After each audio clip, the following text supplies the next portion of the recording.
Salam dostlar. Yeni videomuza hoş gəlmisiniz. Bu videomuzda sizə HTML kodlarını yazmağımız üçün istifadə edəcəyimiz proqramı, Visual Studio Code proqramını necə yükləyəcəyimizi və necə quracağımızı öyrədəcəm.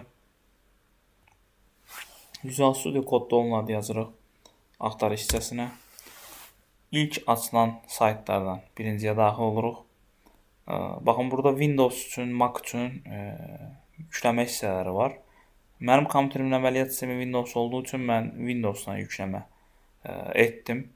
Hal-hazırda yüklüdür kompüterdə. Siz də əgər sizin də Windows əməliyyat sistemi Windowsda, Mac-dsa və s. başqa əməliyyat sistemidirsə, ona uyğun şəkildə siz buradan yükləmə aparırsınız. Sadəcə olaraq üzərinə klik etdiyinizdə avtomatik olaraq yüklənmə başlayır.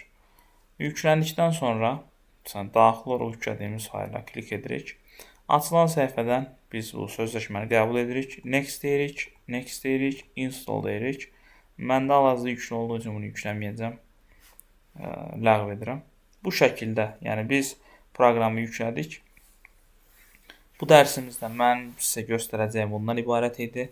Yəni artıq siz bu proqramı yükləməlisiniz ki, biz artıq uyğun şəkildə HTML dərslərinə qaldığımız yerdən davam edək.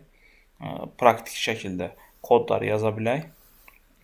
Göstərdiyim şəkildə proqramı yükləyəcəksiniz. Daha sonra kompüterinizə quracaqsınız. Artıq digər proqram daxilində edilən əməliyyatları növbəti dərslərdə göstərəcəm və növbəti dərslərdə də qaldığımız yerdən kod yazmağa inşallah davam edəcəyik. Növbəti dərslərdə görüşmək ümidi ilə hələlik.